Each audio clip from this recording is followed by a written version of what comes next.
WTAW. It's 8:38. Congressman Michael McCaul joins us this morning. Congressman, thanks for coming in to see us. Hey, good morning, Scott. Thanks for having me. Missed you having. Come by more often, as they say, right? I know you're in town for many events, but most importantly, let's start with the semiconductor event that you got coming up later on this morning. Well, yeah, right after this, we have a Texas Semiconductor Summit. I'll be with Senator John Cornyn. I introduced the CHIPS bill in the House. He introduced it in the Senate. We passed it. Since the passage, we've had about $450 billion invested in the United States to manufacture semiconductor chips. Why is that important? Because about 90% of those chips are manufactured in Taiwan. We got to pull that supply chain out and be more self-sufficient, self-reliant, and manufacture in the United States. You know, one of the things that we would like to do is Bryan College Station be a part of that, and Relis is working toward that.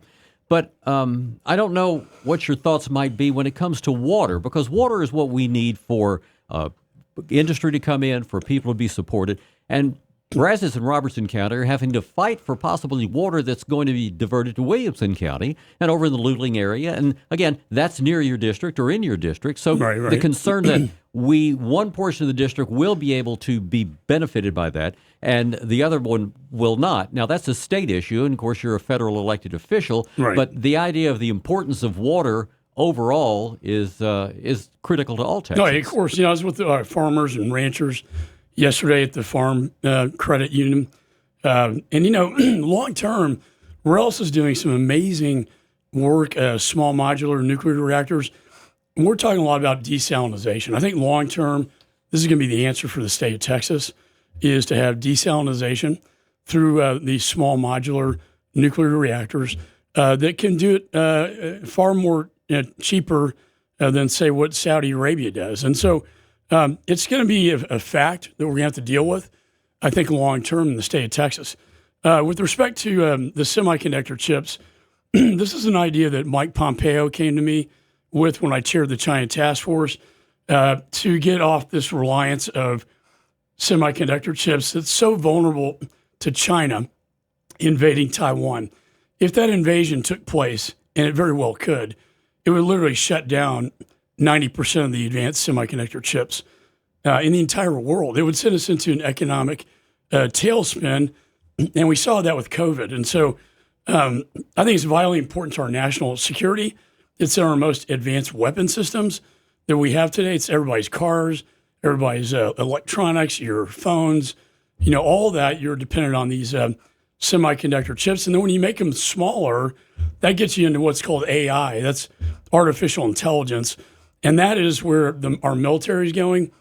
This is a great power competition with China to compete with AI, all things AI, but particularly when it comes to weapon systems.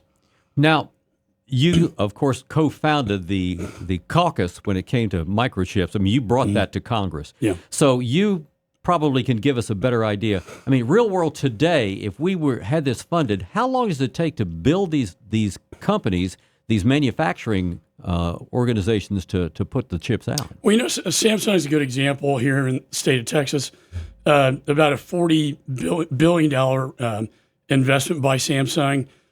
We put tax incentives, a grant program, and they take about 1 to 2 years to build. And that's why we had to start, last year. It was critical to get this legislation passed. We didn't have time to waste. Chairman Xi's got a timeline of 2027 that he talks about potentially invading Taiwan and the Indo-Pacific. And that's why, we got to be visionary about this, think forward about the world we're going to be in if that happens. And we have to be self-reliant. And I would say not just semiconductor chips, but rare earth minerals, medical. We have to be self-reliant in the United States, bring these supply chains back home to the United States, to the American worker, rather than offshoring this for cheaper labor to foreign countries that may not have our best interest at heart. Congressman Michael McCaul joining us today. Let's turn to Israel. We've now passed the first-year anniversary on October the 7th in the conflict there. Not one of your favorite people. Secretary of State Anthony Blinken has been in that part of the world and is trying to put things together. We know Iranian proxy militant groups are involved in that.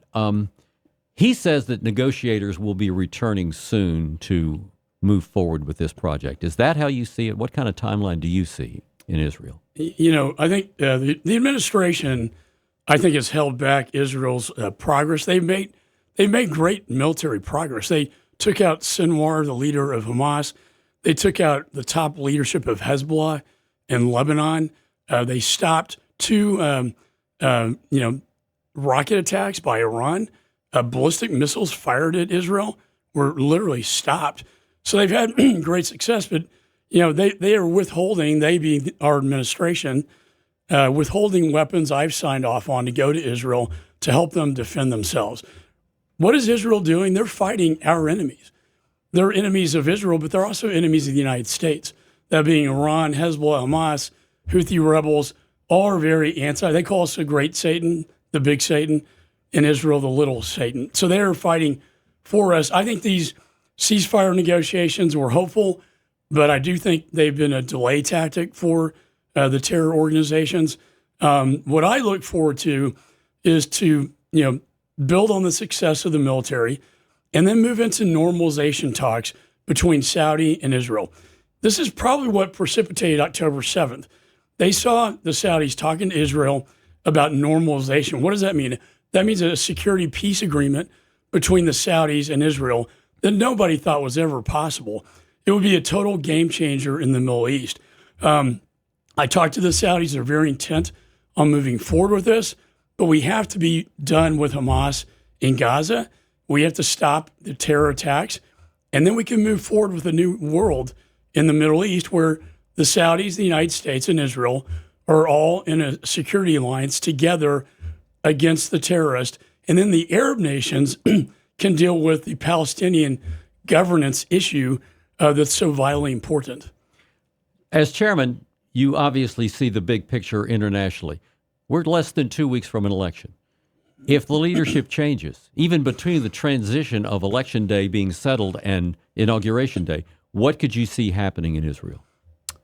I do think if President Trump wins, you're going to see a projection of strength in the region. He did this with Iran. This administration has not enforced the sanctions against Iran. I put those sanctions back on our emergency supplemental wartime bill to sanction Iran for the energy. China's bought $200 billion of energy from Iran that they have now put in their terror operations. I also sanctioned Iran's missile and drone program that Russia is using to kill Ukrainians and also that Iran's using to kill Israelis. This administration has not enforced the sanctions. They've been very lax. And now we have the recent reports of a leak of classified information to Iran from somebody in this administration. That to me is unforgivable. It's treasonous. I do think a Trump administration, as Mike Pompeo did when he was Secretary of State, would take a much harder line on Iran. They've exposed themselves. We see the emperor has no clothes. We don't want them to get to a nuclear weapon, and we have to make that very clear to them that if they achieve nuclear capability, that we're prepared with Israel and our allies to take that out. Michael McCaul, a congressman, joining us this morning. Based on what we've heard, North Korea is sending troops to help the Russians fight Ukraine. We're hearing this now. When did you start to hear this? Well, we've heard for months. China has put in a lot of technology to resuscitate the Russian military. We know that North Korea is sending weapons. Now they are sending troops into the Ukraine conflict. It's what I call the unholy alliance. You can't look at, we don't pick and choose our enemies, but we do know that Putin and Chairman Xi of China are allies since the Beijing Olympics, right before the invasion of Ukraine. Who else is an ally? The Ayatollah.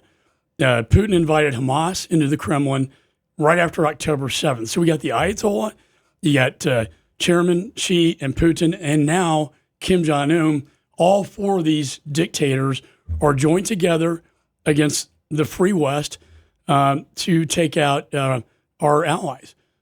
This is a fight If you don't have deterrence and you project weakness, which this administration has done since Afghanistan, this is what you get. You invite aggression, conflict, and war. You project strength, you get peace. We need to project strength and deterrence right now, particularly in the Indo-Pacific, where I spend a lot of time. If that gets to a conflict point, a flashpoint, and it very well could, that could potentially start a World War III. And that's something nobody wants. Well, then I guess same question there for that conflict. If there's a change in leadership in the United States, could that move faster towards some resolution? I think so. I think, look, getting the weapons into Taiwan has been very difficult. I was just over in the region with what we call AUKUS. That's Australia, UK, and the United States working together in an alliance to build nuclear submarines and weapon systems, innovative weapons like AI weapons. We're also building alliances like Japan, Philippines, South Korea. Who would ever think after World War II that those three could be allies? Also Vietnam, Indonesia. So, we're working on that to provide the deterrence necessary so that the calculus within Chairman Xi's mind is that it's not worth the risk to invade this little island. And why is that island important? For many reasons. I would say it would be a chain effect throughout the Indo-Pacific, but mostly, again, 90% of the advanced semiconductors are being manufactured there. Sure. As we mentioned, election is 2 weeks away, or less than 2 weeks away. And the Chinese seem to attack on many fronts. There was a report yesterday, Chinese Communist Party, in fact, putting out information prior to the election. Tell us a little bit about what we found there. Well, Scott, I've been sanctioned by China. I'm not their best friend. I've been to Taiwan several times. They've done these war game exercises around the island when I was there. In a way, it was very kind of insulting. I was in the Philippines in the South China Sea, and their warships were invading Philippine territory waters. They warned us over the radio in the military plane that we're invading Chinese sovereign territory. We must turn around and go home. I visited the Dalai Lama, who they destroyed the Tibetan monks. They wanted to destroy their religion, culture. So I've been on their target list, ever since I prosecuted the Johnny Chung case back in 1997 that led us to China putting money in our presidential election than the Clinton election. They're now targeting me. I got briefed by the FBI several months ago that they're going to interfere in my election. And now Microsoft just came out with their report that that's in fact what they're doing. They're creating propaganda, disinformation about me and my race to try to defeat me. But I wear it as a badge of honor, Scott. A man by his enemies. If my enemies are Russia, China, and Iran, I think I'm doing pretty well. Well, let's finish off in a hometown issue, and that's the Postal Service. We've had long-term problems with delivery. It continues. I know you've been made aware of this. What are your thoughts there? Frustration. I know anytime this happens, my constituents, you slow down the mail, particularly right before an election. This is a nationwide problem with the Postal Service, and it requires a nationwide response. They have developed these new sorters, they call them, which have not worked effectively.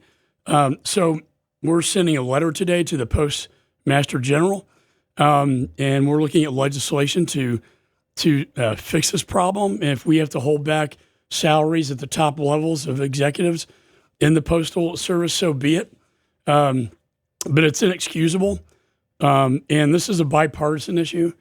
Both sides of the aisle are very frustrated with their lack of performance. Congressman Michael McCaul with us. Once again, thanks for being here and look forward to seeing you again. Scott, thanks for having me. All right. Appreciate it. Howdy, football fanatics. Ready to upgrade your space this season?